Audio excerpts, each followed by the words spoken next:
Good afternoon, good afternoon, good afternoon, good afternoon, good afternoon. A very good afternoon, all of you. Good afternoon, Surendra, Avinash, Rahul, Singh, Pawan, Shyam, Prem, Munna, Seth Singh, Sumit, Shreya, Rahul, Ramesh, Abhishek, Rajneesh, Amardeep, Deepika, Divya, Bhupendra, Priya, Pooja, Alok, Anant, Aradhna, Rajneesh, Nidhi, Kirti, Neha, Pawan, Shyam, Shreya, Bhupendra, Jitendra, Seth Singh. A very good afternoon, all of you. Good afternoon, good afternoon, good afternoon. A very good afternoon. क्या हाल है भाई आप सभी के? बढ़िया, first class, शानदार, एकदम great. Good afternoon, good afternoon, good afternoon. हाँ जी. तो मेरे भाई, मेरे दोस्त, जैसे कि आप लोग जानते हैं कि आप लोगों का जो बैच है वो है ना, रीजनिंग का लेटेस्ट बैच है, रीजनिंग स्पेशल 73. और इस बैच में अभी तक हम अल्फाबेट वाले सारे क्वेश्चन कर चुके हैं, बस एक्सेप्ट मैट्रिक्स को छोड़कर. ठीक है, 7 टॉपिक हैं जो हम कंप्लीट कर चुके हैं. 7 में से 2 चैप्टर थे जो काफी बड़े चैप्टर्स थे, बाकी चैप्टर छोटे चैप्टर्स थे. ठीक है, आज हम बहुत ही इंटरेस्टिंग, मजेदार, शानदार टॉपिक शुरू करने जा रहे हैं. ठीक है, बहुत इंटरेस्टिंग. और उस चैप्टर का नाम है, और उस टॉपिक का नाम है डाइस. डाइस यानी कि पासा. ठीक है, बहुत ही इंटरेस्टिंग, बहुत ही मजेदार चैप्टर है, डाइस यानी कि पासा. ठीक है, ये चैप्टर हम शुरू करने जा रहे हैं. और डाइस, जैसे कि आप लोग जानते हैं कि भाई आप सभी ने लूडो तो खेला होगा, है क्यों भाई, है ना? आप सभी ने लूडो तो खेला ही होगा कि नहीं खेला? सभी ने खेला होगा लूडो. देखो, अगर आपको अपनी मर्जी से कोई चैप्टर कंप्लीट करना है, अगर आप चाहते हैं कि सर पहले इस सीक्वेंस में पढ़ाइए, आप पहले ये वाला चैप्टर कंप्लीट करो, सर पहले वो वाला चैप्टर कंप्लीट करो, अगर आप चाहते हैं कि ऐसा हो, आपकी मर्जी से पढ़ाया जाए, तो बिल्कुल ऐसा होगा. आपकी मर्जी से ही आपको पढ़ाया जाएगा. और इनफैक्ट मैं तो ये कहूंगा, आपकी मर्जी से मैं ऑलरेडी आपको पढ़ा चुका हूं. कहा? वीओडी सेक्शन में. तो आप वीओडी सेक्शन में जाइए और वहां अपनी मर्जी से अपना टॉपिक मनपसंद का पढ़िए. जो मर्जी वो पढ़ लो बेटा. है, वीओडी सेक्शन में जाओ, जो आपका दिल कर रहा है वो टॉपिक जाके पढ़ लो, जो आपको दिल करे वो पढ़ो जाके. सारे चैप्टर्स मैंने कंप्लीट किए हुए हैं वीओडी सेक्शन में. मैं नहीं पढ़ाया हुआ वहां पे, है ना, किसी और ने नहीं पढ़ाया हुआ. तो आप अपनी मर्जी से पढ़ना चाहते हो तो बेटा यहां से पढ़ो, और मेरी मर्जी से पढ़ना चाहते हो तो फिर लाइव जैसे मैं पढ़ाऊंगा वैसे पढ़ना होगा. ठीक है. हाँ जी. और पढ़ो कहीं से भी, कोई फर्क नहीं पड़ता. ठीक है, ये भी मैं ही पढ़ा रहा हूँ, ये भी मैं ही पढ़ा रहा हूँ. ठीक है. हाँ जी. चलिए. तो हमने अभी तक इस बैच में 7 ही चैप्टर कंप्लीट किए हैं, और अब हम पढ़ेंगे बेटा डाइस यानी कि पासा. ठीक है. हाँ जी. बेटा रह तो बहुत कुछ गया, मैट्रिक्स थोड़ी रह गया. अब पूरे 46 चैप्टर पढ़ने हैं हमें. अभी 7 ही तो चैप्टर पढ़े हैं, अभी तो रह तो सब गया. जी.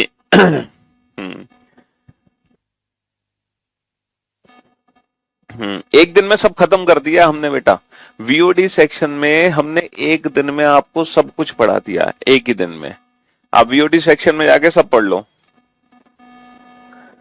हाँ, तो मैं क्या बता रहा था? हाँ, मैं आपको बता रहा था कि ये जो डाइस चैप्टर है, ये जो पासा है भाई, लूडो तो आप सभी ने खेला है, सभी ने खेला है, सभी जानते हैं डाइस को, है ना. पासा आप सब जानते हैं कि पासा बेसिकली होता क्या है. देखो, ये क्यूब होता है. ये क्या होता है? ये क्यूब होता है. और एक चैप्टर आपके में क्यूब एंड क्यूबॉइड बेटा डिफरेंट चैप्टर है.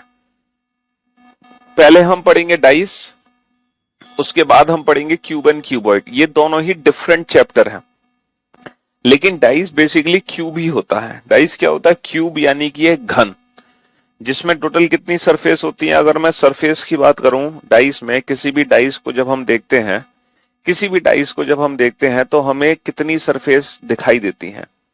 हाँ, एट ए टाइम हमें कितनी सरफेस मतलब दिखाई देती है, और टोटल कितनी सरफेस होती है ये बताओ. किसी भी पासे में, किसी भी घन में टोटल कितनी सरफेस होती है ये बताओ. टोटल कितनी सरफेस होती है? सतह. ठीक है. और दिखाई कितनी देती है हमें एट ए टाइम? एक साथ हमें कितनी सरफेस दिखाई दे रही है? और ऐसी कितनी सरफेसेस हैं जो हिडन है, जो कि छिपी हुई सतह है? ठीक है. जी हाँ. देखो, जो कटिंग ऑफ क्यूब वाला क्वेश्चन आता है ना, वो आता है क्यूब एंड क्यूबॉइड चैप्टर में. वो चैप्टर अलग है, वो डिफरेंट चैप्टर है.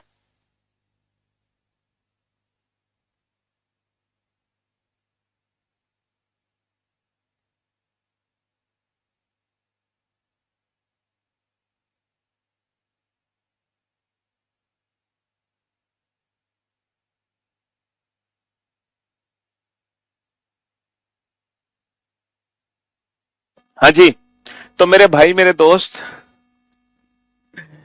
हाँ तो भाई किसी भी डाइस में, किसी भी क्यूब में टोटल 6 सरफेस होती हैं, जैसे कि हम जानते हैं कि टोटल 6 सतह होती हैं, है ना। और एट ए टाइम दिखाई कितनी दे रही हैं? सिर्फ दिखाई सिर्फ 3 दे रही हैं, जैसे 1 2 3।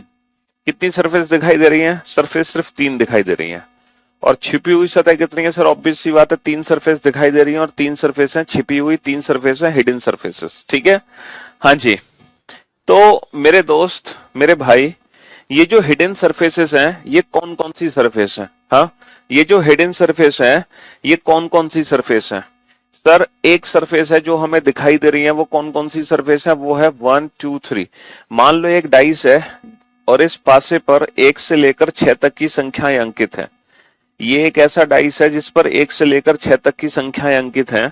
तो 3 सरफेस हमें दिखाई दे रही है, 1 2 3, और 3 जो सरफेस है 4 5 6, वो सरफेस बेटा छिपी हुई है, वो हिडन है, वो हमें नहीं पता कहाँ छिपी हुई है ना। अगर मैं आपसे पूछूं एक के विपरीत सतह कौन सी है, तो बेटा जो एक के विपरीत सतह है वो छिपी हुई है, वो हिडन है, ठीक है। अपोजिट टू 1 हमें नहीं पता क्या है ना। 2 के विपरीत कौन सी सतह है? 2 के विपरीत कौन सी सतह? अपोजिट टू 2 हमें नहीं पता सर क्या है अपोजिट टू 2। और 3 के विपरीत कौन सी सतह है ना? अपोजिट टू 3 हमें नहीं पता sir opposite to 3।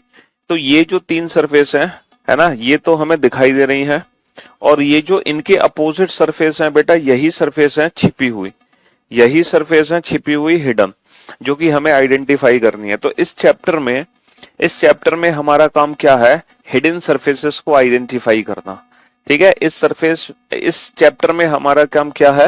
Hidden surfaces को आइडेंटिफाई करना, छिपी हुई सतहों के बारे में पता लगाना, अपोजिट सरफेस के बारे में पता लगाना, ठीक है। जैसे ये डाइस आपके सामने है, ठीक है, ये एक क्यूब है, इसको डाइस समझो। अच्छा, जरूरी नहीं कि जो आपके एग्जाम में डाइस आएगा, जरूरी नहीं है जो आपके एग्जाम में डाइस आएगा उस पे 1 to 6 नंबर्स ही प्रिंट होंगे। जो आपके एग्जाम में डाइस आएगा ना बेटा, उस पे नंबर्स की जगह लेटर्स भी प्रिंट हो सकते हैं, A to F 6 लेटर्स, ठीक है, A B C। एक ये भी हो सकता है A to F 6 लेटर्स भी प्रिंट हो सकते हैं डाइस में। आपके एग्जाम में ऐसा भी क्वेश्चन आ सकता है जिसपे डाइस पे ना नंबर्स प्रिंट होंगे, ना लेटर्स प्रिंट होंगे, सिंबल्स प्रिंट होंगे, $, हैश, सिंबल्स भी प्रिंट हो सकते हैं। आपके एग्जाम में ऐसा भी क्वेश्चन आ सकता है जिसपे डाइस पे ना ये कलर्स हो सकते हैं, रेड, येलो, ब्लू, ठीक है। तो जरूरी नहीं है कि एग्जाम में जब भी डाइस का क्वेश्चन आएगा हमेशा यही क्वेश्चन आएगा जिसपे नंबर्स प्रिंट होंगे। लेटर्स वाला क्वेश्चन भी आ सकता है एग्जाम में, सिंबल्स भी प्रिंट हो सकते हैं, लाइक कलर भी प्रिंट हो सकते हैं, जैसे कि ये डाइस है ना। ये डाइस मैं आपको इसलिए दिखा रहा हूं, ये समझाने के लिए, जब भी हम किसी डाइस को देखते हैं तो एट ए टाइम हमें कितनी सरफेस दिखाई देती है। देखो डाइस की ना पोजीशन ये होती है लाइक दिस, जैसे ये पोजीशन है, या कोई दूसरी पोजीशन लेता हूं ताकि कलर कॉम्बिनेशन आसानी से दिख सके। हाँ, ये वाली पोजीशन लेते हैं, तो इस तरीके से डाइस हमें दिखाई देता है। ये जो टॉप सरफेस है ना जिसपे 1 लिखा है 1, ये बेटा ब्लू सरफेस है, ये ब्लू सरफेस है जिसपे 1 लिखा हुआ है। अच्छा, जिसपे 2 लिखा हुआ है वो ये वाली सरफेस है, फ्रंट वाली, जिसपे 2 लिखा हुआ है। और ये जो 3 लिखा हुआ है ना, ये साइड वाली सरफेस है जिसपे 3 लिखा हुआ है। तो एट ए टाइम हमें ये सिर्फ 3 सरफेस दिखाई देंगी, 1 2 और ये 3, ठीक है दोस्त। और बाकी की जो अपोजिट सरफेस है वो हिडन है। अगर आपको 1 दिखाई देगा ना, तो जो 1 के अपोजिट है वो हिडन है। अगर आपको 2 दिखाई देगा तो जो 2 के अपोजिट है वो हिडन है। अगर आपको 3 दिखाई देगा तो जो 3 के अपोजिट है वो हिडन है, ठीक है। तो 1 2 3 दिखाई दे रहा है, और इनके जो अपोजिट सरफेसेस हैं वो क्या है? वो हिडन सरफेसेस है ना। हाँ जी बेटा, हम क्यूब, रूबिक क्यूब्स बना लेते हैं। भाई रीजनिंग के टीचर हो गए भी अगर रूबिक क्यूब नहीं बना पाएंगे तो फिर तो रीजनिंग के टीचर होना बेकार है हमारे लिए, है। चाहे वो 3x3 हो, चाहे वो 4x4 हो, चाहे वो 5x5 हो, सारे रूबिक क्यूब हम बना लेते हैं। हमारे पास सारे रूबिक्स क्यूब है। चलिए, ये 4x4 रूबिक क्यूब है। हाँ जी,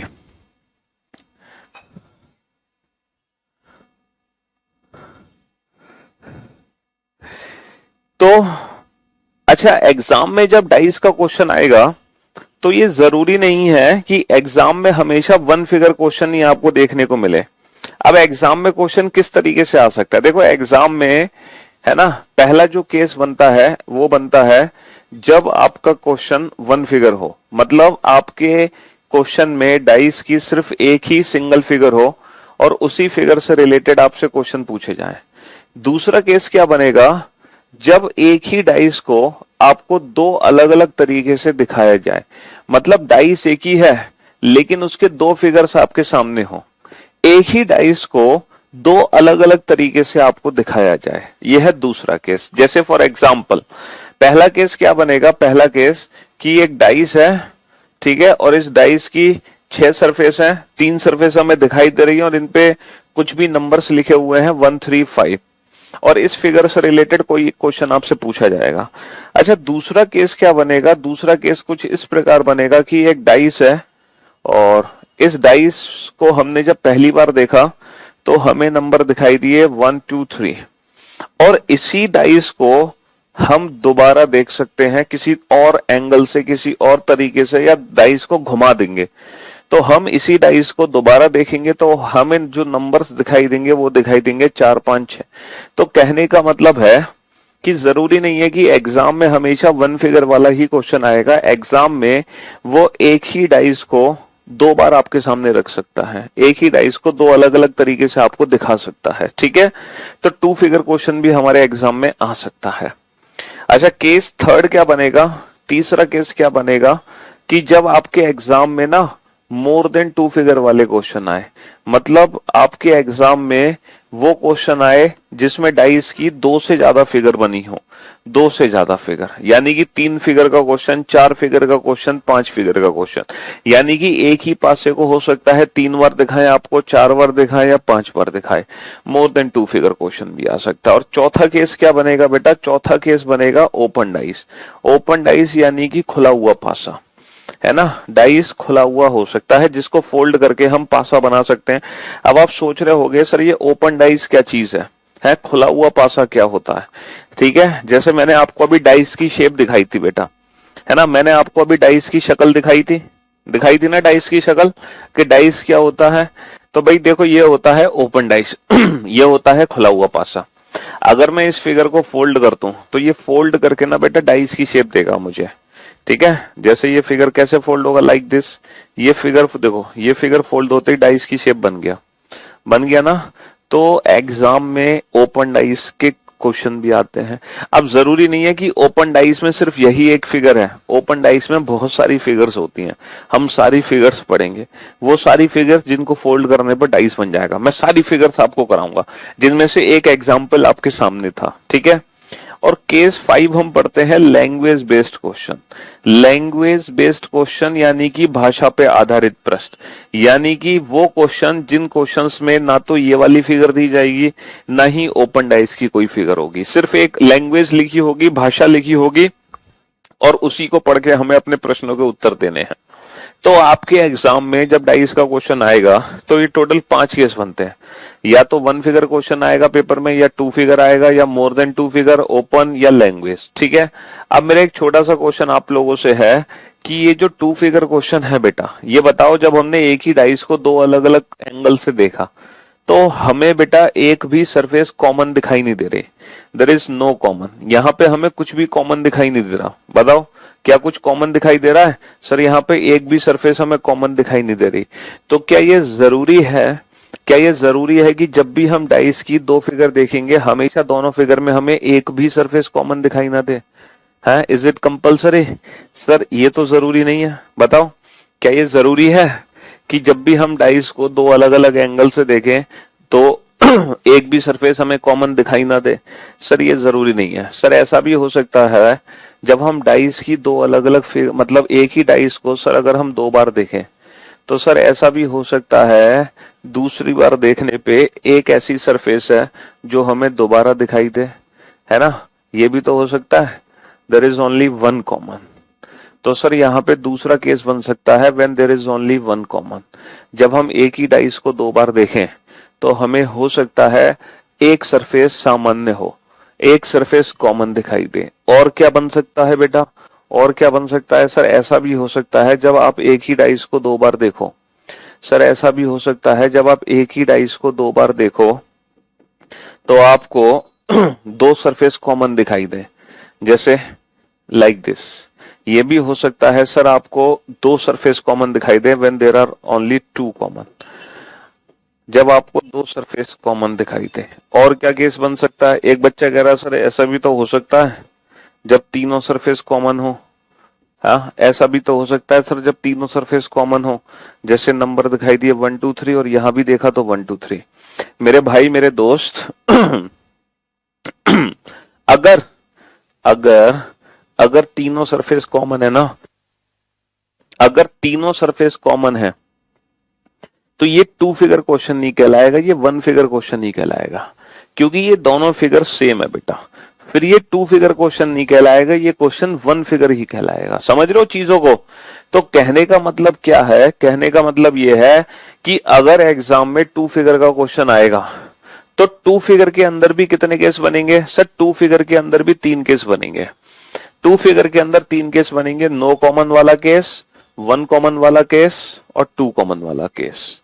तो जब टू फिगर का क्वेश्चन एग्जाम में आएगा तो ऐसा होगा, या तो दोनों फिगर में एक भी सरफेस कॉमन नहीं होगी, या दोनों फिगर में सिर्फ एक ही सरफेस कॉमन होगी, या दोनों फिगर में दो सरफेस कॉमन होंगी। ठीक है, तो ये पूरा का पूरा चैप्टर है जो हमें पढ़ना है। हमने क्या सीखा कि जब ये चैप्टर का क्वेश्चन हमारे एग्जाम में आएगा तो या तो वन फिगर क्वेश्चन आएगा एग्जाम में, या टू फिगर, या more than two figure, open या लैंग्वेज। अगर गलती से टू फिगर क्वेश्चन आता है तो टू फिगर के अंदर भी तीन केस आ जाएंगे, या तो नो कॉमन वाला क्वेश्चन आएगा, या वन कॉमन वाला क्वेश्चन आएगा, या टू कॉमन वाला क्वेश्चन आएगा। तो ये कंप्लीट आपका चैप्टर है डाइस। तो बताओ भैया डाइस चैप्टर पढ़ के कैसा लगा? हाँ जी, तो ये पूरा चैप्टर है जो आपको पढ़ना है और समझना है। तो बता दो डाइस चैप्टर पढ़ के कैसी फीलिंग आ रही है आपको? पूरा चैप्टर पढ़ा दिया मैंने आपको डाइस। हाँ, एक भाई साहब कह रहे हैं कितने बजे से क्लास चलती है? सोतू राम, इतने दिन हो गए बेटा इस बैच को स्टार्ट हुए, 7 चैप्टर भी हमने कंप्लीट करा दिए हैं इस बैच में, और तुम्हें इस बैच का टाइम ही नहीं पता अभी है। तुम चुल्लू पर पानी लो और उसको पी जाओ। चलो तो भाई ये जो डाइस चैप्टर का ट्रेलर था, ये क्या था? ये था डाइस चैप्टर का ट्रेलर। ठीक है, तो ट्रेलर कैसा लगा आपको? हम्म,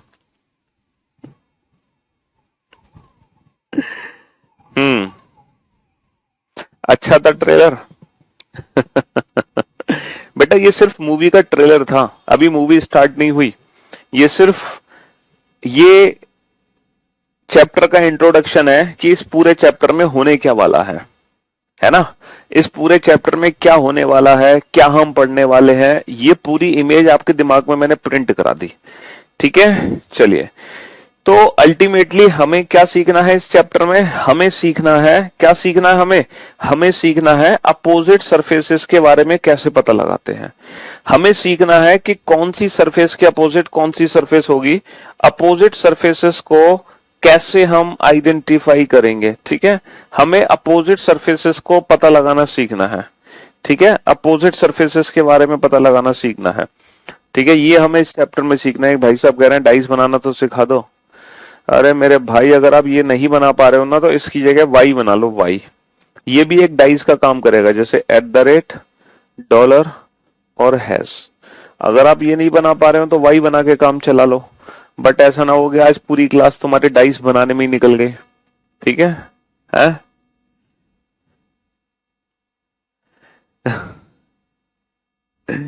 चलिए, तो इस चैप्टर को शुरू करने से पहले, स्टार्ट करने से पहले एक छोटी सी लैंग्वेज है वो हम जरा पढ़ते हैं। एक छोटी सी डेफिनेशन है, जरा उसको समझते हैं। लिखो स्टैंडर्डाइज। इस चैप्टर को अभी हम स्टार्ट नहीं कर रहे बेटा, इस चैप्टर को अभी हम स्टार्ट नहीं कर रहे। लिखो स्टैंडर्डाइज। दो डेफिनेशंस हैं, ठीक है, इनको जरा पढ़ लो कि ये क्या होता है स्टैंडर्डाइज। लिखो, इफ, ये टर्म कभी कभी यूज हो जाती है क्वेश्चन के अंदर। If every two opposite surfaces if every two opposite surfaces sum, if every two opposite surfaces sum is equal to 7, if every two opposite surfaces sum is equal to 7, then the dice is called, then the dice is called a standard dice. Then the dice is called a standard dice. ठीक है, हिंदी में लिखो बेटा, याद है, याद है, प्रत्येक दो, यदि प्रत्येक दो विपरीत सतहों का योग 7 हो, यदि प्रत्येक दो विपरीत सतहों का, यदि प्रत्येक दो विपरीत सतहों का योग 7 हो, तब उस पासे को, तब उस पासे को, तब उस पासे को मानक पासा कहते हैं, तब उस पासे को मानक पासा कहते हैं। यदि प्रत्येक दो विपरीत सतहों का योग 7 हो, तब उस पासे को मानक पासा कहते हैं। If every two opposite surfaces sum is equal to 7, then the dice is called a standard dice. यदि प्रत्येक दो विपरीत सतहों का योग 7 हो, तब उस पासे को मानक पासा कहते हैं। अच्छा, मैं आपको बताता हूं कि ये मानक पासा होता क्या है। वैसे तो आप लोग डेफिनेशन पढ़कर समझ गए होंगे, बहुत आसान सी डेफिनेशन मैंने लिखी है। अच्छा, आपने जिस पासे से लूडो खेला है ना, कभी आपने उस पासे को ध्यान से देखा है? आपने जिस डाइस से लूडो खेला है, आपने कभी उस डाइस को ध्यान से देखा है? अगर आज तक आपने उस डाइस को नहीं देखा ना ध्यान से, तो आज जरूर देखना, है ना? तो आज जरूर देखना उस डाइस को ध्यान से। अगर आप आज तक आपने उस डाइस को ध्यान से नहीं देखा, तो आज जरूर देखना। उस डाइस की खास बात पता है क्या होती है? उस डाइस की खास बात क्या होती है? जिससे हम लूडो खेलते हैं, जहां पे 1 डॉट होती है ना, 1, जब आप उसके पीछे देखोगे ना, तो आपको हमेशा 6 डॉट दिखाई देंगी, हमेशा। जहां पे 2 डॉट्स होती है ना, 2, जब आप उसके पीछे देखोगे ना, तो आपको हमेशा 5 डॉट दिखाई देंगी, 5। और जहां पे 3 डॉट्स होती है ना, 3, जब आप उसके पीछे देखोगे तो आपको दिखाई देंगी 4 डॉट्स। तो जिस डाइस से हम लूडो खेलते हैं, उस डाइस की खास बात यही होती है कि 1 वाली के अपोजिट 6 डॉट होंगी, 2 के अपोजिट 5 होंगी, 3 के अपोजिट 4 होंगी। ऐसा क्यों होगा? हर दो अपोजिट सरफेस का जो सम होगा वो 7 होगा। 1 + 6 7, 2 + 5 7 और 3 + 4 7। और उसी डाइस को बेटा हम बोलते हैं स्टैंडर्ड डाइस। तो जिस डाइस से हम लूडो खेलते हैं, उसी का नाम दिया गया है स्टैंडर्ड डाइस। ठीक है? और जिस बच्चे ने आज तक ऐसा नहीं देखा है, तो आप उस लूडो वाले डाइस को देखना जरूर। ठीक है? उसी को हम मानक पासा बोलते हैं, उसी को हम स्टैंडर्ड डाइस बोलते हैं। तो जितने भी लूडो वाले पासे हैं, वो सभी स्टैंडर्ड होते हैं, सभी। ठीक है? सारे के सारे। अब आप सोच रहे होंगे कि सर स्टैंडर्डाइज की डेफिनेशन यहां पर कैसे डिफाइन की जाएगी? सर स्टैंडर्डाइज की डेफिनेशन यहां पर कैसे डिफाइन होगी या यहां पर कैसे डिफाइन होगी? तो फॉर योर काइंड इंफॉर्मेशन, जो स्टैंडर्डाइज की डेफिनेशन है, ना तो इसके लिए बनी है, ना तो इसके लिए बनी है, ना तो इसके लिए बनी है, वो सिर्फ और सिर्फ इसके लिए बनी है। जिस पासे में 1 से लेकर 6 तक के नंबर्स होते हैं, सिर्फ स्टैंडर्डाइज की डेफिनेशन वहीं दी जाएगी। अदरवाइज यहां पर स्टैंडर्डाइज का कोई लेना देना नहीं है। ठीक है? आपके सारे डाउट्स दूर हो जाएंगे, चिंता मत करो, सब दूर करते चले जाएंगे। अब आप लोग ये सोच रहे होंगे, सर एक बात बताओ, मान लो हम तो इंसान हैं और इंसान तो गलतियों का पुतला है। ठीक है? तो सर ऐसा भी तो हो सकता है गलती से मिसप्रिंट हो जाए। सर मान लो ऐसा कोई डाइस बन जाए जिसमें 1 के अपोजिट 6 ना हो, 1 के अपोजिट 5 हो, गलती से मिसप्रिंट हो जाए, तो सर उस डाइस को तो कोई नाम दोगे ना? है भाई, जो डाइस गलती से मिसप्रिंट हो रहा है, 1 के अपोजिट 6 की जगह मान लो 5 आ जाए गलती से, 3 के अपोजिट 4 है, लेकिन 1 के अपोजिट 5 और 2 के अपोजिट 6 है, बट 3 के अपोजिट 4 है, तो उस डाइस को कोई तो नाम दोगे? सर जी हाँ, बिल्कुल देंगे। तो जो डाइस एरर वाले हैं, है ना, उनको हम नाम देते हैं जनरल डाइस, उनको नाम देते हैं जनरल डाइस, यानी कि साधारण पासा। अब आप ये बताओ, जनरल डाइस जो है, जो साधारण पासा है, इसकी डेफिनेशन क्या बनेगी? और बहुत ही इजी डेफिनेशन आपको बनानी है, बहुत ही इजी। साधारण पासा क्या होते हैं? साधारण पासा क्या होते हैं? एक तो होते हैं बेटा स्टैंडर्डाइज मानक पासा। मानक पासा क्या होते हैं? वो पासा है जिनमें हर दो विपरीत सतहों का योग 7 होता है, वो तो होते हैं मानक पासा। अब ये बताओ साधारण पासा कौन से होते हैं? साधारण पासा कौन से होते हैं? जनरल डाइस कौन से होते हैं? बहुत ही आसान परिभाषा आपको बतानी है, बहुत इजी डेफिनेशन आपको बतानी है। और वो इजी डेफिनेशन क्या है? इफ द डाइस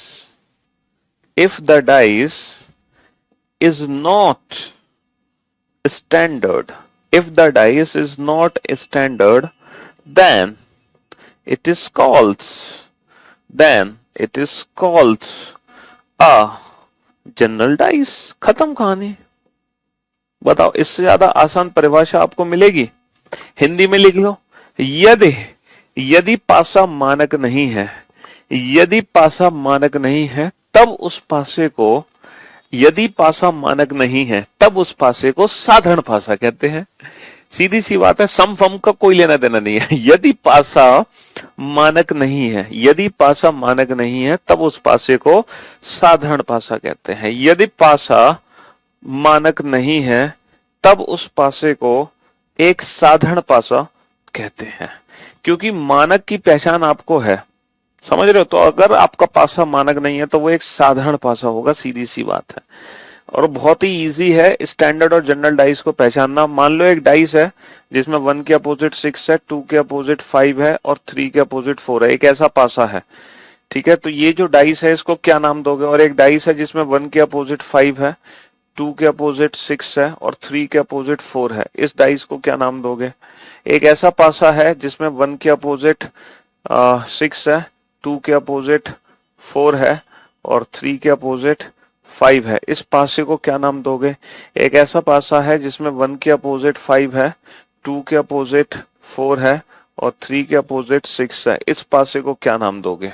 हाँ जी, यहां पर कुछ डाइस मैंने आपके सामने रिप्रेजेंट किए हैं जिनके अपोजिट सरफेसेस कुछ इस प्रकार है, ठीक है? तो इन डाइस को क्या नाम दोगे? तो भाई साहब ये जो डाइस है जिसमें 1 के अपोजिट 6, 2 के अपोजिट 5, 3 के अपोजिट 4, तो इसको हम नाम देंगे स्टैंडर्ड डाइस।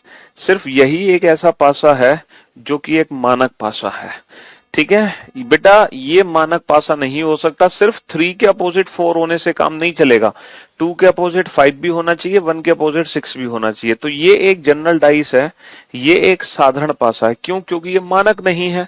भैया ये भी मानक नहीं है ना? सिर्फ 1 के अपोजिट 6 होने से काम नहीं चलेगा, 2 के अपोजिट 5 भी होना चाहिए, 3 के अपोजिट 4 भी होना चाहिए। तो ये भी एक जनरल डाइस है, ये भी एक साधारण पासा है, ठीक है? और ये भी एक जनरल डाइस है, ये भी एक साधारण पासा है। समझ रहे हो? तो सीधी सी बात है ना कि अगर हमारा पासा स्टैंडर्ड नहीं है तो वही डाइस होता है जनरल, बस। और स्टैंडर्ड डाइस की पहचान है, स्टैंडर्ड डाइस में हर दो अपोजिट सरफेस का जो सम होगा वो 7 होगा। तो मैं उम्मीद करता हूं स्टैंडर्ड और जनरल डाइस को आप लोग समझ गए होंगे, ठीक है? कि मानक पासा क्या होते हैं और साधारण पासा क्या होते हैं, कैसे पहचान की जाती है। इनकी पहचान की जाती है इन अपोजिट सरफेसेस के बेसिस पर। जब तक आपको अपोजिट सरफेस नहीं पता होगी तब तक आप ये डिफाइन नहीं कर सकते कि ये जो डाइस है ये स्टैंडर्ड है या जनरल है। तो अपोजिट सरफेसेस के बारे में पता होना बहुत जरूरी है, ठीक है दोस्त? हाँ जी, चलिए। तो अभी तक बेटा ये चैप्टर शुरू नहीं हुआ है, अभी तक हमने ये चैप्टर स्टार्ट नहीं किया। चैप्टर तो अब हम शुरू करने जा रहे हैं। अभी तो सिर्फ और सिर्फ एक बेसिक इंट्रोडक्शन चल रहा था, ठीक है? हाँ जी, अब हम इस चैप्टर को शुरू करने जा रहे हैं, लेके प्रभु का नाम जय सिया राम। चलिए, तो आप लोग सबसे पहले नोट डाउन करो केस फर्स्ट। भाई इस चैप्टर में टोटल कितने केस पढ़ने हैं? इस चैप्टर में टोटल हमें कितने केस पढ़ने हैं? 5 केस पढ़ने हैं। 1 figure, 2 figure, more than 2 figure, open dice और लैंग्वेज बेस्ड क्वेश्चन। तो पांचों केसेस में से सबसे पहला केस नोट डाउन करो, केस फर्स्ट, और लिखो when only one figure of a dice, when only one figure is given, जब पासे की केवल एक स्थिति दी जाती है। when only one figure is given, जब पासे की केवल एक स्थिति दी जाती है, ठीक है? हाँ जी। और सबसे पहला क्वेश्चन नोट डाउन करो। सबसे पहला क्वेश्चन, एक डाइस की फिगर आपके सामने होगी क्वेश्चन के अंदर, और सिर्फ एक ही फिगर आपके सामने होगी, और इस डाइस पे कुछ नंबर्स होंगे 1, 2, 3। और आपसे ये पूछा जा रहा है यदि, है ना, पासे की 6 सतहों पर, यदि पासे की 6 सतहों पर 1 से 6 तक की संख्या अंकित है,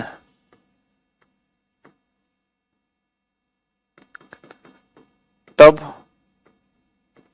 2 के विपरीत सतह ज्ञात कीजिए। तब 2 के विपरीत सतह ज्ञात कीजिए। अब आप लोग बेटा कंफ्यूज मत हो जाना कि सर ये हिंदी में क्या लिख दिया इतना सारा सब कुछ आपने, इंग्लिश में भी तो लिख दो। इंग्लिश में लिखते हैं तो कहते हैं हिंदी में भी तो लिख दो। तो लैंग्वेज देखो, रीजनिंग एक ऐसा सब्जेक्ट है, पहली बात तो मेरी बात ध्यान से सुनना, रीजनिंग एक ऐसा सब्जेक्ट है जो कि लैंग्वेज डिपेंडेंट है ही नहीं, पहली बात समझ रहे हो। तो रीजनिंग सब्जेक्ट्स में ना कंसेप्ट्स होते हैं, लॉजिक्स होते हैं, ट्रिक्स होते हैं, अप्रोचेस है। यहाँ पे लैंग्वेज मैटर नहीं करती, यहाँ पे मैटर करता है फीलिंग्स, हमारी फीलिंग्स मैटर करती हैं, समझ रहे हो। हाँ जी, तो क्वेश्चन क्या है, इंग्लिश वाले बच्चे भी समझ ले, कुछ नहीं है, समझ तो गए होगे आप लोग। क्वेश्चन ये है, बड़ा प्यारा सा क्वेश्चन है कि इस डाइस में 1 to 6 है ना, डिफरेंट नंबर्स हैं अलग अलग सरफेसेस पर। तो क्वेश्चन आपसे पूछा है find the number which is opposite to 2, है ना, find the number which is opposite to 2, find the number which is opposite to 2, 2 के विपरीत कौन सी सतह है, 2 के विपरीत कौन सी सतह है। एंड मैं आपको कुछ ऑप्शंस यहाँ पे देना चाह रहा हूं, है ना, चार। ये question completely option dependent question है, अभी आपको पता चल जाएगा कैसे। 4, 5, 6, ईदर 4, 5 और 6, ठीक है। यहां पर कुछ ऑप्शंस मैं आपको देना चाह रहा हूं, कृपया करके मेहरबानी करके आप लोग इन ऑप्शंस को नोट डाउन कर लो तो आपके लिए ज्यादा बेहतर होगा, ठीक है। आप लोग इन ऑप्शंस को नोट डाउन कर लीजिए, ठीक है। ऑप्शन ए 4 और 1 can not be determine, none of these, इनमें से कोई भी विकल्प सही नहीं है, इनमें से कोई भी विकल्प सही नहीं है। Option A 4, option B 1, option C 2, option D 3। हाँ जी, ये कुछ विकल्प आपके सामने हैं और आप लोग ध्यान से देखो और ध्यान से समझने की कोशिश करना और आंसर देने की कोशिश करना। Option A 4, option B 5, option C 6, option D 1। चलिए, आपके सारे डाउट्स मैं दूर कर दूंगा, सारे doubts with the help of these options, आपके सारे डाउट्स दूर हो जाएंगे। इसीलिए ऑप्शंस को लिखना बहुत जरूरी है, क्योंकि एग्जाम में हमें नंबर तभी मिलते हैं जब हम परफेक्ट ऑप्शन चूज करते हैं, ठीक है। बहुत सारे बच्चे थे जो इस क्वेश्चन का आंसर दे रहे हैं 5, वो 5 आंसर इसलिए दे रहे हैं, वो इसको ना स्टैंडर्डाइज मान रहे हैं, मानक पासा, और मानक पासा मान के वो 2 के विपरीत 5 आंसर दे रहे हैं, ठीक है। भाई साहब ये बताओ, कहीं भी पूरे क्वेश्चन में ये लिखा हुआ है दिस इज अ स्टैंडर्डाइज? क्या पूरे क्वेश्चन में कहीं भी ये लिखा हुआ है कि यह एक मानक पासा है? ये बताओ, क्या पूरे क्वेश्चन में कहीं लिखा हुआ है कि यह एक मानक पासा है? जल्दी से बताओ, क्या पूरे क्वेश्चन में कहीं भी लिखा हुआ है कि यह एक मानक पासा है? क्या पूरे क्वेश्चन में कहीं लिखा हुआ है कि यह मानक पासा है?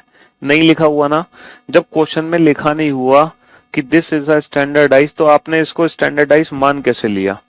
आपने मानक पासा कैसे मान लिया इसको, है? मुझे एक बात बताओ, ये रहा क्वेश्चन बेटा, ये क्वेश्चन है, क्वेश्चन आपके सामने है, ये रहा। मैं प्रैक्टिकली इस क्वेश्चन को करके दिखाता हूं, ठीक है। कुछ इस तरीके से आपको डाइस की 3 सरफेस दिखाई दे रही है। ये रहा सामने 1, ये रही बेटा 1 सरफेस, ऊपर है 2, है ना, ऊपर 2 है, ऊपर 2 है, और नीचे क्या है, साइड में क्या है, 3 है, साइड में क्या है, 3 है, ठीक है बाबू। हाँ जी, ये 1 है, ये 2 है, ये 3 है। हम बिल्कुल यही क्वेश्चन है ना, सेम यही क्वेश्चन है, और इस डाइस पे 1 to 6 अलग अलग सरफेस पे 6 अलग अलग नंबर प्रिंट है। अब हमसे क्या पूछा, find the number which is opposite to 2। बेटा 2 के विपरीत क्या है? तो मुझे एक बात बताओ, क्या आप कोई जादूगर ओपी शर्मा हो? है क्या आप जादूगर ओपी शर्मा हो कि आप 2 के नीचे झांक के देख लिया आपने 2 के नीचे क्या है? आपको क्या पता 2 के नीचे क्या है? आपको सिर्फ ये 3 नंबर दिखाई दे रहे हैं, बाकी के 3 नंबर दिखाई नहीं दे रहे, 4 5 6। तो बेटा 4 5 6 कहीं भी प्रिंट हो सकते हैं, क्योंकि आपको बाकी के 3 नंबर दिख ही नहीं रहे हैं। जो नीचे है ना, नीचे 4 भी हो सकता है, नीचे 5 भी हो सकता है और नीचे 6 भी हो सकता है। आप डिफाइन नहीं कर सकते हो कि पक्का नीचे 5 होगा। देखना क्या नीचे 5 है? बताओ क्या नीचे 5 है? तो तुम ये कंफर्म कैसे कह सकते हो कि 2 के विपरीत 5 होगा? देखो यहां तो 4 दिखाई दे रहा है, ऊपर 2 और नीचे 4। 2 के विपरीत तो 4 है, तो जरूरी नहीं है कि 2 के विपरीत 5 हो। 2 के विपरीत 4 भी हो सकता है, 5 भी हो सकता है, 6 भी हो सकता है, क्योंकि जो बाकी के 3 नंबर बचे हैं वो तीनों में से कोई भी 2 के विपरीत जा सकता है। तो जब डाइस की सिंगल फिगर हमें दिखाई दे रही है तो हम अपोजिट सरफेसेस को डिफाइन नहीं कर सकते। डाइस की सिंगल फिगर में हम अपोजिट सरफेसेस को डिफाइन नहीं कर सकते, है ना? कान खोलकर मेरी बात सुन लो। डाइस की सिंगल फिगर में हम अपोजिट सरफेस को डिफाइन नहीं कर सकते। ठीक है, हाँ जी। तो इसीलिए हम कंफर्म नहीं कह सकते, इसीलिए हम कंफर्म नहीं कह सकते कि ये स्टैंडर्डाइज है। देखो ये जो डाइस है ये स्टैंडर्ड हो भी सकता है और नहीं भी हो सकता, ये दोनों ही हो सकता है। ये स्टैंडर्ड भी हो सकता है और ये जनरल भी हो सकता है। ये दोनों ही डाइस हो सकता है, ये स्टैंडर्ड और जनरल दोनों हो सकता है, क्योंकि अपोजिट सरफेसेस के बारे में हमें नहीं पता। तो बेटा वन फिगर क्वेश्चन को देखो सॉल्व कैसे करना होता है। वन फिगर क्वेश्चन को सॉल्व करने के लिए एक बहुत ही इंटरेस्टिंग अप्रोच है, और वो अप्रोच क्या है? ये जो 3 नंबर है ना, ये तीनों नंबर हमेशा एक साथ रहेंगे। ये तीनों नंबर हमेशा एक साथ रहेंगे और इन तीनों नंबर के विपरीत बेटा जो बचे हुए नंबर्स हैं वो आने की संभावना होगी। बचे हुए नंबर कौन कौन से हैं? 4 5 6।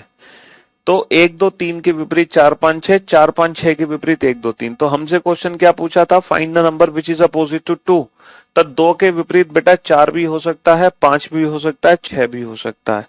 ईदर 4 5 और 6, ईदर 4 5 और 6। तो बेटा यहां तो आपका दोनों ऑप्शन बिल्कुल परफेक्ट है, यहां तो आपके दोनों ऑप्शन बिल्कुल परफेक्ट है, ईदर 4 5 6, ईदर 4 5 6। लेकिन यहां पर हम आंसर क्या दें? देखो यहां पर हम 4 आंसर नहीं दे सकते, क्योंकि 4 आंसर देने का मतलब है कि हम 100% बता रहे हैं कि 2 के विपरीत 4 है, बट 2 के विपरीत 4 100% तो नहीं है ना। तो हम आंसर देंगे कैन नॉट बी डिटरमाइन। पता नहीं लगा सकते सर कंफर्म आंसर नहीं दे सकते, कैन नॉट बी डिटरमाइन। अच्छा यहां पर 2 के विपरीत क्या है? सर 2 के विपरीत कभी 2 तो नहीं हो सकता। सर 2 के विपरीत कभी 1 और 3 नहीं हो सकता, क्योंकि 1 और 3 तो 2 के साथ है। जो सरफेस बेटा 1 के एडजेसेंट है, जो सरफेस 2 के एडजेसेंट है, वो कभी भी 2 के अपोजिट नहीं जा सकते। समझ रहे हो? हाँ जी। तो 2 के विपरीत कभी 2 नहीं हो सकता, 2 के विपरीत कभी 1 नहीं आ सकता, 3 नहीं आ सकता। तो यहां पर हमारी मजबूरी है ऑप्शन ए को टिक करना। यहां पर हमारी मजबूरी है ऑप्शन ए को टिक करना। समझ रहे हो? ये मजबूरी है, बट यहां पर हमारी कोई मजबूरी नहीं थी, इसीलिए हमने can not be determine choose किया। लेकिन कैन नॉट बी डिटरमाइन से भी पहले हम किस ऑप्शन को चूज करेंगे? ईदर 4 5 और 6 को, क्योंकि ये कंप्लीट आंसर है। समझ रहे हो? अगर ये वाला ऑप्शन नहीं है तब हम चूज करते हैं कैन नॉट बी डिटरमाइन। अगर कैन नॉट बी डिटरमाइन भी नहीं है तो फिर हमारी मजबूरी है 4 5 6 में से जो एक होगा उसको चूज कर लें हम। ठीक है, यहां पर अगर 5 होता तो उसको भी चूज कर सकते थे, यहां पर अगर 6 होता तो उसको भी चूज कर लेते। मान लो 4 की जगह यहां पे 6 होता तो उसको भी चूज कर लेते, क्योंकि ये मजबूरी है। बाकी के 3 ऑप्शन एलिमिनेट हो रहे हैं, तो जो बचा वो हमारी मजबूरी है, उसी को हमें आंसर बनाना पड़ेगा। लेकिन अब यहां पे हम फंस गए। इंटरेस्टिंग तो बेटा ये वाले 4 ऑप्शन है, ये वाले 4 ऑप्शन इंटरेस्टिंग है, क्योंकि 2 के विपरीत कभी भी 1 नहीं जा सकता। 2 के विपरीत कभी भी 1 नहीं जा सकता, 1 तो 2 के साथ रहेगा। अब 2 के विपरीत या तो 4 है, या तो 5 है, या तो 6 है। तो सर ये तो हो गई एग्जामिनर से गलती, this is called printing mistake, है ना। लेकिन अगर मान लो ऐसी प्रिंटिंग मिस्टेक एग्जामिनर से हो रही है, अगर ऐसी प्रिंटिंग मिस्टेक एग्जामिनर से हो रही है तो इसका मतलब पता है क्या है, एग्जामिनर आपसे कुछ चाहता है, वो चाहता है कि इनमें से कोई एक ऑप्शन चूज करो, कोई एक, और कोई एक ऑप्शन चूज करने का मतलब पता है क्या है, कि एग्जामिनर ये चाह रहा है कि अब आप इसको स्टैंडर्डाइज मान के आंसर दो, क्योंकि स्टैंडर्डाइज में ही हमारे आंसर्स फिक्स होते हैं। तो यहां पर जो हम आंसर देंगे, अब हम आंसर देंगे 2 के अपोजिट 5। तो इस पर्टिकुलर केस में हम इसको स्टैंडर्डाइज मानेंगे। समझ रहे हो? तो एग्जाम में ये वाला क्वेश्चन भी आ चुका है, जहां हमें इसको स्टैंडर्डाइज मानना पड़ा। तो इसको स्टैंडर्डाइज कब मानना पड़ा हमें? According to the given options. तो ये क्वेश्चन बेटा कंप्लीटली किस पे डिपेंड करेगा? ऑप्शंस पे डिपेंड करेगा। किस पे डिपेंड करेगा? विकल्प पे डिपेंड करेगा। ठीक है, तो ये question completely option dependent question है। समझ रहे हो? तो यहां पर हम ऑप्शन चूज करेंगे ऑप्शन बी 5। तो बेटा पॉसिबिलिटी के केस में हम ऑप्शंस का सिलेक्शन कैसे लेंगे? देखो, सबसे पहले तो हम ऑप्शन खोजेंगे इधर 4, 5 और 6। अगर ये वाला ऑप्शन हमें नहीं दिखता तो फिर हम ऑप्शन चूज करेंगे कैन नॉट बी डिटरमाइन। अगर ये भी ऑप्शन नहीं है तो हम ऑप्शन चूज करेंगे नन ऑफ दीज, इनमें से कोई नहीं। और अगर ये भी ऑप्शन नहीं दे रखा तब हम 4, 5, 6 में से जो भी एक ऑप्शन होगा उसको चूज कर लेंगे। तो ये हमारी प्रायोरिटी होती है ऑप्शंस को चूज करने की। अगर यहां पे नन ऑफ दीज होता तो फिर हम नन ऑफ दीज ऑप्शन ही चूज करते, क्योंकि नन ऑफ दीज का मतलब होता है इनमें से कोई भी विकल्प सही नहीं है। तो फिर हम नन ऑफ, लेकिन यहाँ पे नन ऑफ दीज ऑप्शन भी नहीं है ना, तो पहली प्रायोरिटी इसको देंगे, दूसरी इसको, तीसरी इसको, फिर चौथी इनमें से कोई भी एक को हम टिक कर सकते हैं। ठीक है मेरे भाई, आ गया मजा है? तो ये मत समझो कि बस आंसर दे दिया और हमारा काम हो गया। सिर्फ आंसर देने से तुम्हारा काम नहीं चलेगा, तुम्हारा काम चलेगा बेस्ट ऑप्शन चूज करने से, क्योंकि जब तक तुम बेस्ट ऑप्शन चूज नहीं करोगे तब तक तुम्हें नंबर नहीं मिलेंगे। तो बेस्ट ऑप्शन चूज करना आपको आना चाहिए। कौन सा बेस्ट ऑप्शन है, समझ रहे हो? तो बेस्ट ऑप्शन चूज करना आपको आना चाहिए। जब तक आप बेस्ट ऑप्शन चूज करना नहीं जानते हो तब तक आपको मार्क्स नहीं मिलने वाले हैं। तो ये पहला क्वेश्चन था जो हमने सॉल्व किया। ठीक है, ये सबसे पहला क्वेश्चन था। चलिए सेकेंड फिगर पे हम चलते हैं। हमने प्रैक्टिकली भी इस क्वेश्चन को करके दिखा दिया आपको कि क्यों ये स्टैंडर्डाइज नहीं है। जरूरी थोड़ी है, कोई भी नंबर प्रिंट हो सकता था। एक डाइस है जिसकी कुछ सरफेस आपको दिखाई दे रही है 1, 3, 5, और इस डाइस पे 1 से लेकर 6 तक की संख्याएं प्रिंट है। आपको आइडेंटिफाई करना है, find the number which is opposite to, find the number which is opposite to 1। 1 के अपोजिट क्या है ना? Find the number which is opposite to 1। 1 के विपरीत कौन सी सतह है? 1 के विपरीत कौन सी सतह है?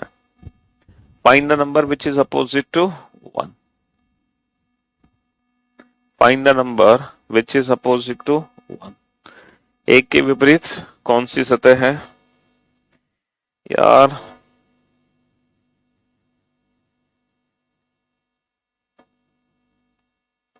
ये डेली डेली क्लास में क्या दिक्कत हो जाती है भाई मेरे? हाँ,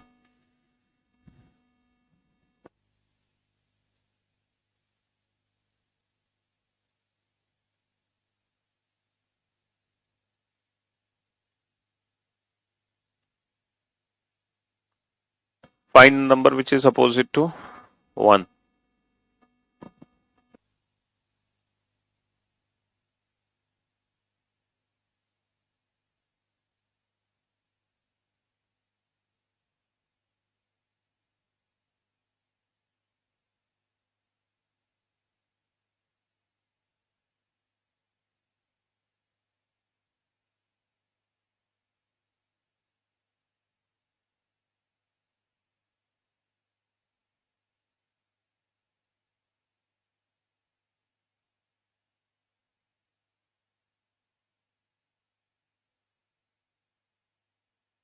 हाँ जी, तो मेरे भाई मेरे दोस्त, find the number which is opposite to 1। आपको 1 के विपरीत सतह आइडेंटिफाई करनी है। Find the number which is opposite to 1 and your options are, बेटा ऑप्शन, बिना ऑप्शन के आप इस क्वेश्चन को बना नहीं पाओगे।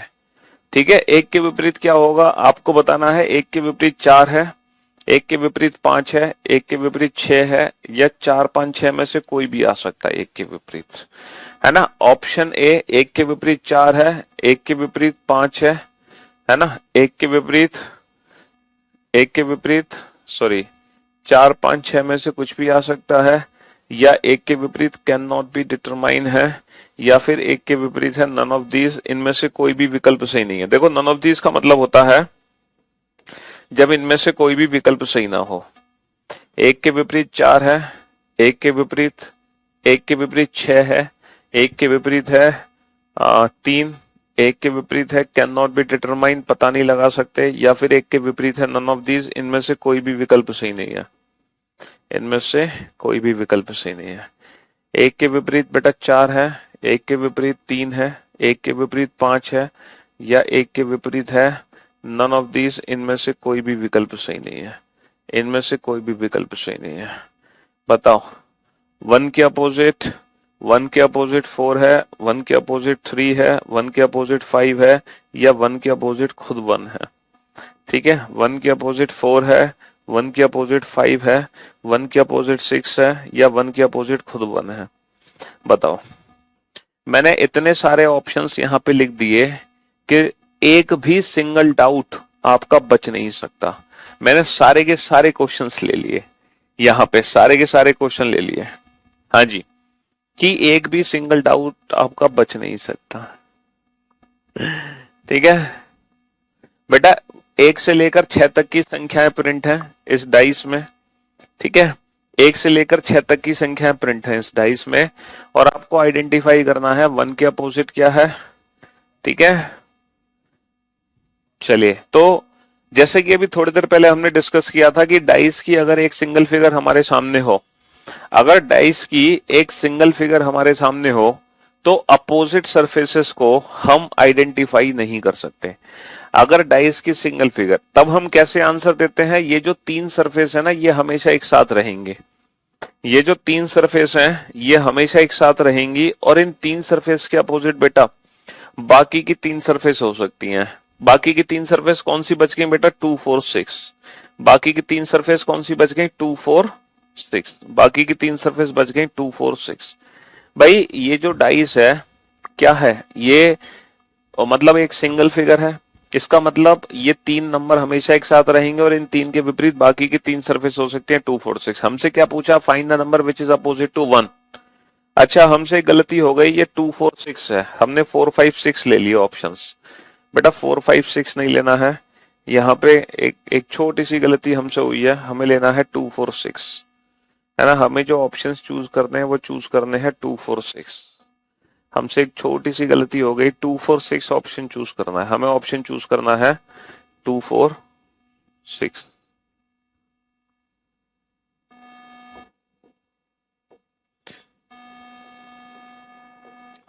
टू 4 6 1, हमें ऑप्शन चूज करना है 2 4 6।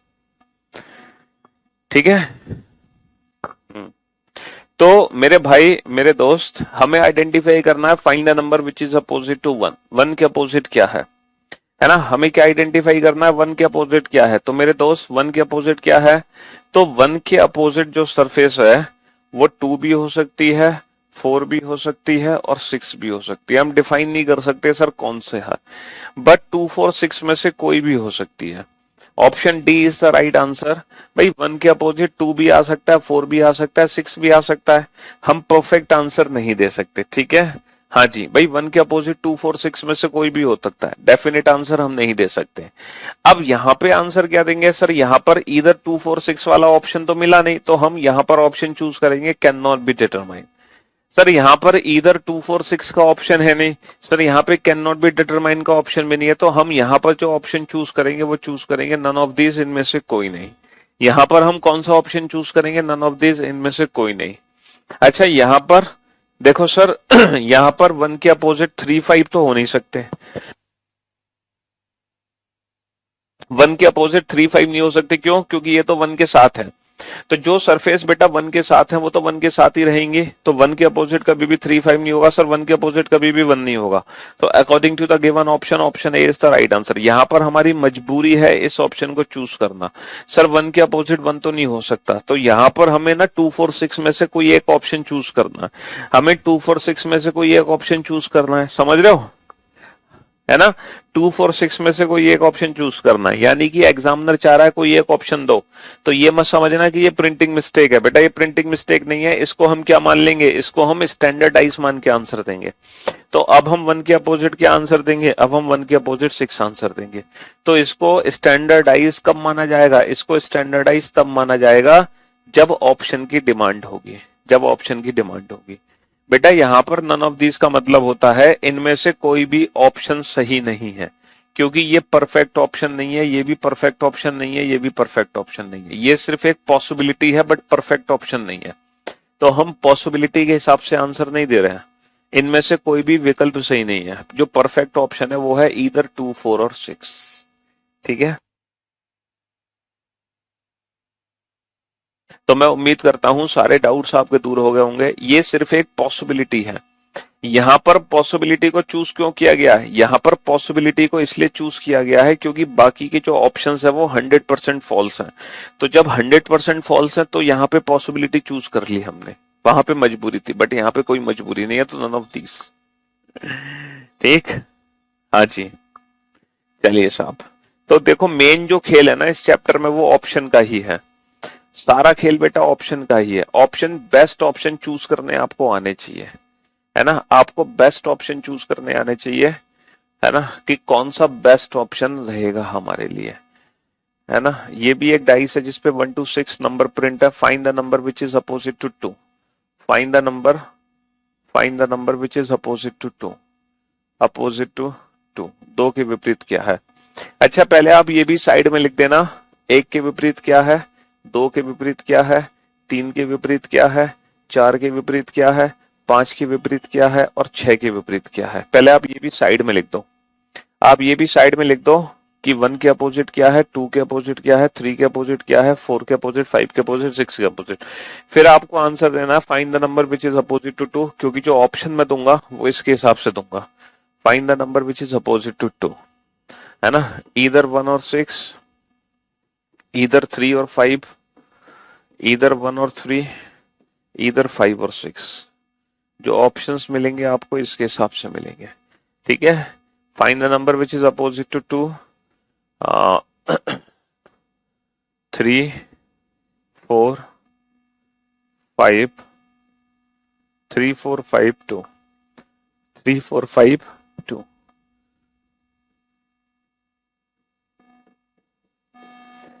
5 1 6 2।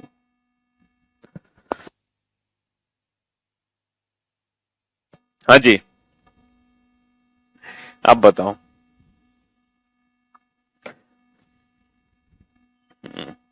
बेटा सिंगल फिगर को देखकर आप ये नहीं बता सकते कि ये, सिंगल फिगर को देखकर ये बता नहीं सकते कि ये स्टैंडर्ड है या जनरल।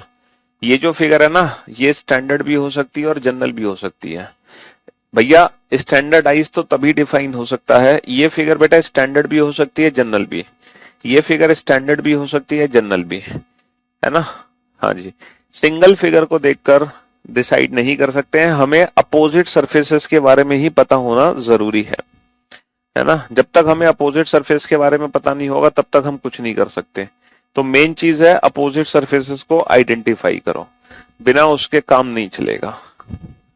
ठीक है, जब तक हमें ये पता ना चल जाए 1 के अपोजिट 6 है, 2 के अपोजिट 5 और 3 के अपोजिट 4, तब तक हम उसको स्टैंडर्डाइज नहीं बोल सकते। चलिए मेरे भाई, तो यहां पर हमें पता है ये जो 3 नंबर हैं ये हमेशा एक साथ रहेंगे 1 2 6। तो 1 2 6 के अपोजिट, है ना, 3 नंबर हमेशा एक साथ रहेंगे 1 2 6।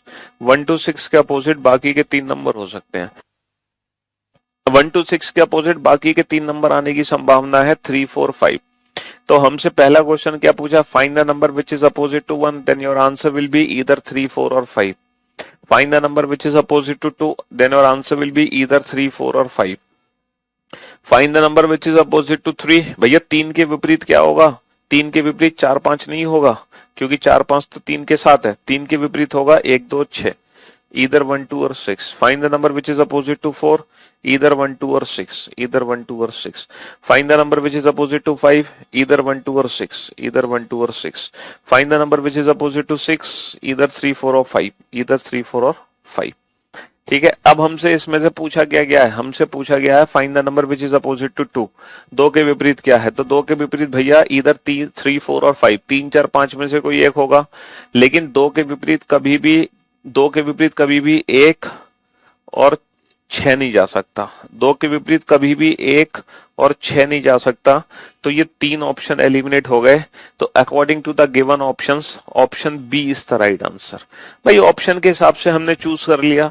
सर 2 के विपरीत कभी भी 1 नहीं हो सकता, 2 के विपरीत कभी भी 6 नहीं हो सकता, क्योंकि ये तो 2 के साथ है, और 2 के विपरीत कभी भी 2 नहीं हो सकता. तो according to the given option option A is the right answer. Option A is the right answer. बेटा 2 के विपरीत कभी भी 2 नहीं हो सकता, है ना, तो 2 के विपरीत या तो 3 है या 4 है या 5 है. तो एग्जामिनर चाह रहा है इनमें से कोई एक ऑप्शन चूज करके दे दो तो हम परफेक्ट आंसर माने. जैसे कि पुराने क्वेश्चन में एग्जामिनर चाह रहा था कि इनमें से कोई एक ऑप्शन चूज कर लो, तो हमने इसको स्टैंडर्डाइज मान के बता दिया 1 के अपोजिट 6 है.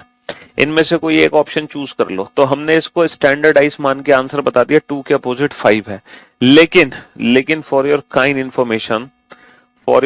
इन्फॉर्मेशन इस पासे में हम 2 के विपरीत 5 ऑप्शन टिक नहीं कर सकते. पूछो क्यों? क्योंकि हम इसको स्टैंडर्डाइज मान के आंसर फिक्स नहीं कर सकते. पूछो क्यों? क्योंकि ये स्टैंडर्डाइज कभी हो ही नहीं सकता.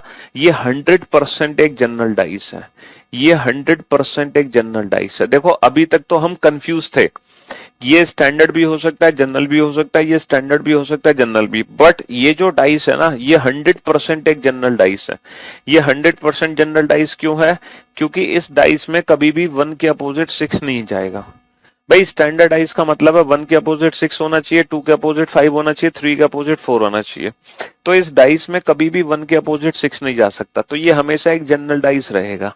तो इस सिचुएशन में है ना 2 के अपोजिट क्या है, तो बेटा इस सिचुएशन में 2 के अपोजिट 3 4 5 में से वाकई में कोई भी संख्या जा सकती है.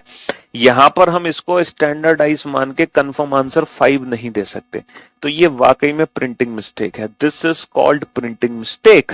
तो ये वाकई में प्रिंटिंग मिस्टेक है, और इस प्रिंटिंग मिस्टेक में हम ऑप्शन ए भी चूज कर सकते हैं तो भी हमें नंबर मिलेंगे, ऑप्शन बी भी चूज कर सकते हैं तो भी हमें नंबर मिलेंगे, और ऑप्शन सी भी चूज कर सकते हैं तो भी हमें नंबर मिलेंगे. तो ये वाकई में प्रिंटिंग मिस्टेक है. लेकिन पिछले वाले क्वेश्चन में प्रिंटिंग मिस्टेक नहीं थी. यहां पर तो हमने स्टैंडर्डाइज मान के आंसर दे दिया, बट यहां हम इसको स्टैंडर्डाइज अज्यूम करके सिर्फ 5 आंसर दो, ये गलत है.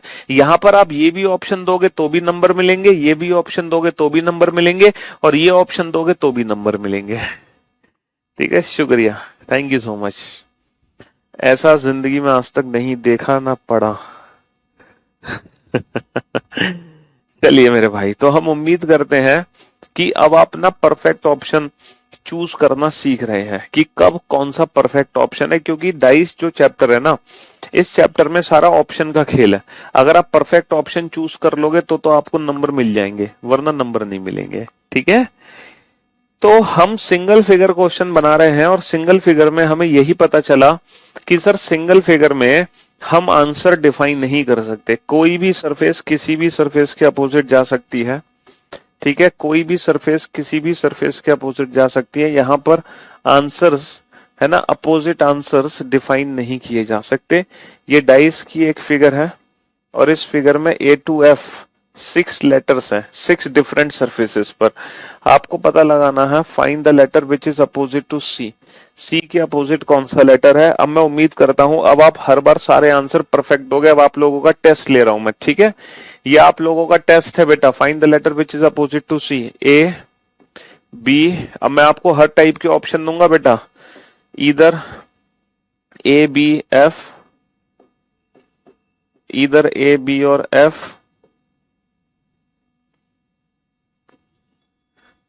A B और F cannot be determined. None of these इनमें से कोई नहीं।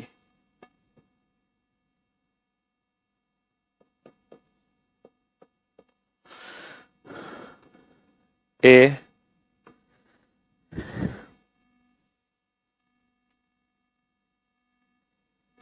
डी, ई, नहीं, A D can not be determine, none of these, इनमें से कोई भी विकल्प सही नहीं है।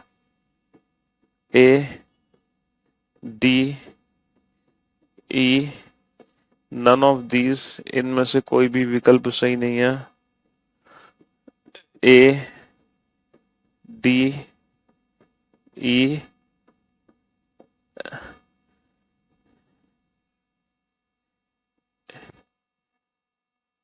सी। चलिए साहब,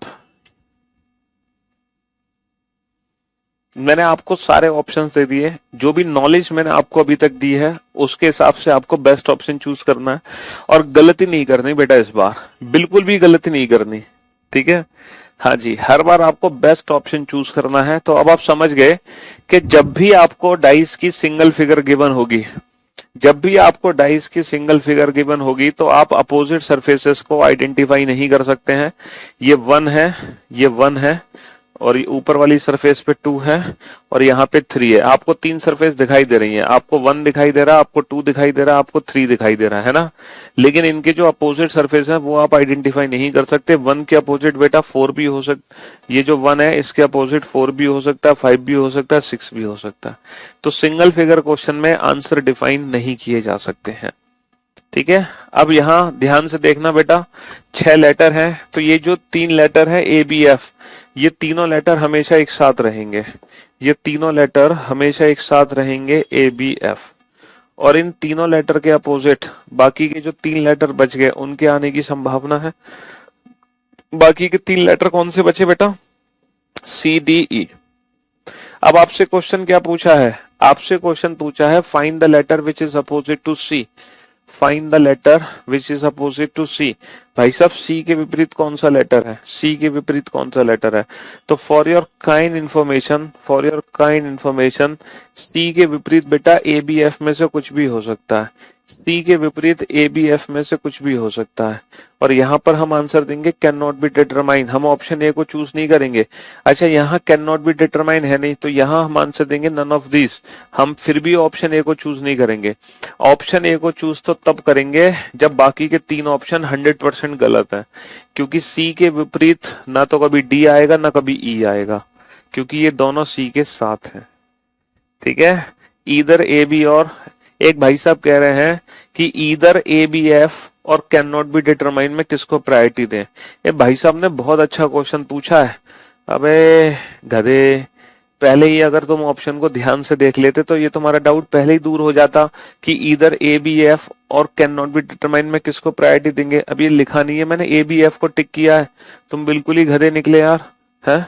हर बार तो मैं आपको समझा रहा हूँ कैन नॉट बी डिटरमाइन से ज्यादा प्रायोरिटी इसको देंगे, इधर 2, 4 और 6।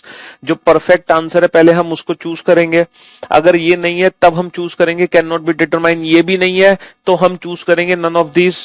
हर टाइप के ऑप्शन तो मैंने करके दिखा दिए तुम्हें, कोई भी डाउट आपका नहीं छोड़ा भाई साहब, कोई भी डाउट।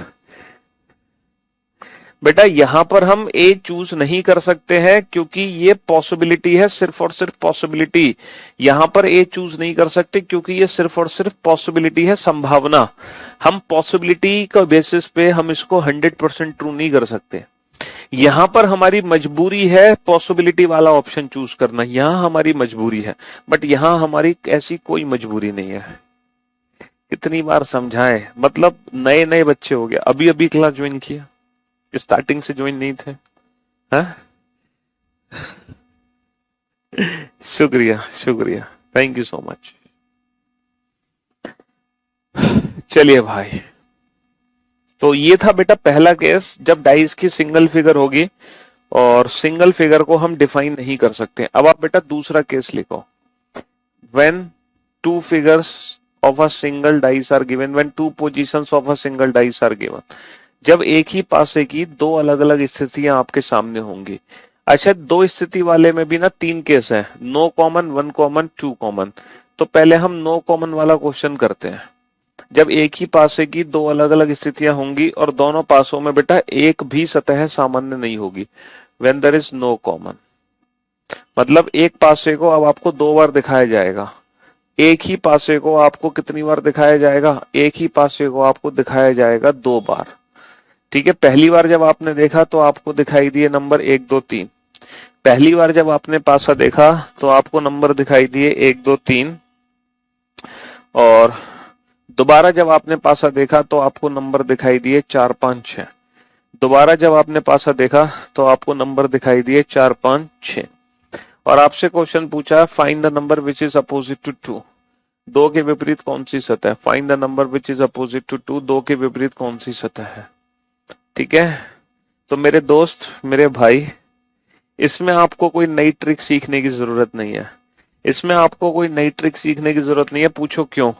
क्योंकि ये जो नो कॉमन वाला क्वेश्चन है ना, ये नो कॉमन वाला क्वेश्चन बेटा वन फिगर के ही तरह सॉल्व होगा।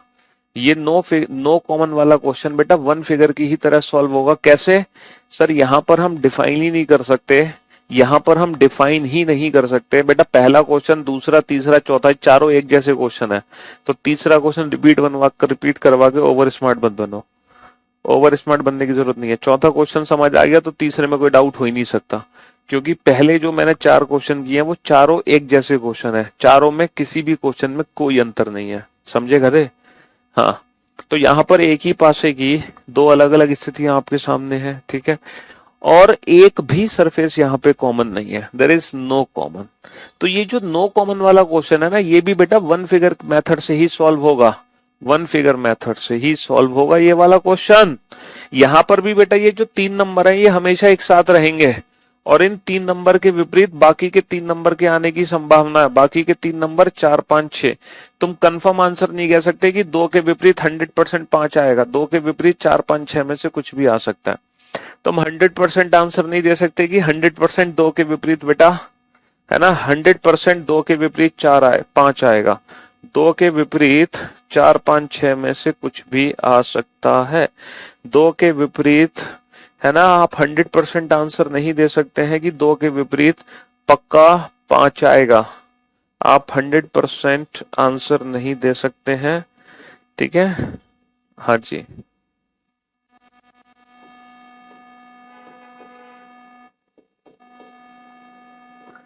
हर बार मैं आपको डिफरेंट डिफरेंट ऑप्शंस करा रहा हूं ताकि बार बार आपके डाउट्स दूर होते रहे। चलिए साहब बताओ, 2 के विपरीत क्या है।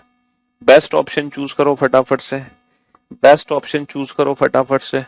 Find the number which is opposite to 2, then your answer will be either 4 5 और 6। यहां पर हम can not be determine answer देंगे, क्योंकि 2 के विपरीत हम कंफर्म 5 आंसर नहीं, क्योंकि ये पॉसिबिलिटी है। अब पॉसिबिलिटी को डेफिनेट आंसर नहीं बना सकते हम, तो यहां पर can not be determine answer देंगे। अच्छा, यहाँ पे 2 के विपरीत कभी 2 तो हो नहीं सकता, 1 हो नहीं सकता, 3 हो नहीं सकता, तो यहां हमारी मजबूरी है ऑप्शन ए को चूज करना। अच्छा, 2 के विपरीत कभी 2 नहीं हो सकता, 4 5 6 में से कोई भी एक हो सकता है, तो एग्जामिनर चाह रहा है कोई भी एक ऑप्शन चूज करो। तो अब आप मुझे बताओ सोचकर, क्या ये प्रिंटिंग मिस्टेक है या फिर यहां पर हम डेफिनेट आंसर डिफाइन कर सकते हैं? ये प्रिंटिंग मिस्टेक है या फिर हम डेफिनेट आंसर डिफाइन कर सकते हैं? तो सर 2 के विपरीत यहां पे हम चूज कर लेंगे 5। यहां पर हम क्या करेंगे, इसको स्टैंडर्डाइज मान के आंसर दे सकते हैं, क्योंकि इसको स्टैंडर्डाइज माना जा सकता है, इसको स्टैंडर्डाइज हम बना सकते हैं, ये प्रिंटिंग मिस्टेक नहीं है। ठीक है, ये प्रिंटिंग मिस्टेक, देखो यहां पर ये प्रिंटिंग मिस्टेक है यहां पर ये प्रिंटिंग मिस्टेक है, क्योंकि ये एक जनरल डाइस है, ये स्टैंडर्ड नहीं होगा, तो इसको स्टैंडर्डाइज मान के हम पक्का 5 आंसर दें ऐसा कहना गलत होगा। समझ रहे हो? हाँ जी, यहाँ पे 2 के विपरीत हम 5 भी रख सकते हैं, 2 के विपरीत 4 भी रख सकते हैं, और 2 के विपरीत हम 3 भी रख सकते हैं। यहाँ पर 2 के विपरीत कुछ भी रख सकते हैं। तो कहने का मतलब है कि जो नो कॉमन वाले क्वेश्चंस होते हैं वो बेसिकली वन फिगर से ही डील करने हैं, यानी कि नो कॉमन में भी हम डेफिनेट आंसर्स के बारे में पता नहीं लगा सकते। समझ रहे हो? तो आज आपने बेसिकली डाइस को सॉल्व करना सीखा ही नहीं। आज आपने डाइस को सॉल्व करना क्यों? क्योंकि डाइस को सॉल्व करने का मतलब है अपोजिट सरफेस को पता लगाना, बट आज आपने अपोजिट सरफेस पता लगा ही नहीं। आज तो आपने सीखा कि बेस्ट ऑप्शंस को कैसे चूज किया जाता है। आज आपने बेस्ट ऑप्शंस चूज करने सीखे हैं। और आज की सेवा हम यहीं समाप्त करते हैं। मुलाकात करते हैं आपसे कल, और इस चैप्टर को कल कंटिन्यू करेंगे, ठीक है। चलिए, थैंक यू सो मच। बेटा सी को चूज कर सकते हैं, यहाँ पर हम 5 को चूज कर सकते हैं। अगर मैं 2 के अपोजिट 5 को चूज कर लेता हूं तो ये स्टैंडर्डाइज नहीं होगा, क्योंकि 1 के अपोजिट ऑलरेडी 6 आ चुका है। फिर 2 के अपोजिट, सॉरी 1 के अपोजिट 6 नहीं है, तो 2 के अपोजिट 5 को चूज करने से कोई फर्क नहीं पड़ेगा। आप कर सकते हो 5 को चूज, ठीक है। हाँ जी, चलिए, शुक्रिया, thank you so much, thanks a lot, goodbye, love you all, take care, धन्यवाद, tata, bye bye, goodbye, शुक्रिया, थैंक यू सो मच। मजा तो आना ही है भैया, पीयूष सर जब तुम्हारे साथ है तो तुम्हें पढ़ने में मजा नहीं आएगा तो क्या आएगा ये बताओ, हैं? चलिए।